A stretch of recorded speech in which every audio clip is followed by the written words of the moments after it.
अस्सलाम वालेकुम व्यूअर्स, आज अस वलीमे ते आए ते तुहानू वलीमे दा माहौल दिखाने पे आमिर लार साहब नाल है। आमिर लार वलीमे दा बयानिया करो। बारिश बड़ी आंदी पई है माशाल्लाह। बाजरा ढोक के आए खड़ोते हैं ते बाजरा कोई थोड़ा जी लाई 4 किले दा आई ते पलूते कहे ते माई दे लगे मैनू ते लगदा है जेड़े सारे बाजरा सिजा भी टोटल ते दूजा आज एक शादी दी सानू दावत दी गई है।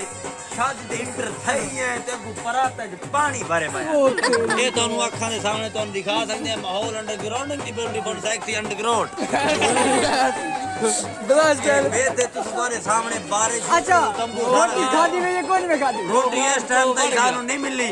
ऐसा रोटी वास्ते सारी आवाम इकट्ठे करते धरना नीति करे ताड़ियां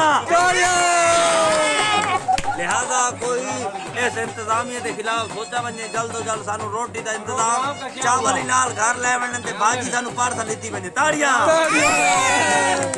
प्रोग्राम तो उड़ गया।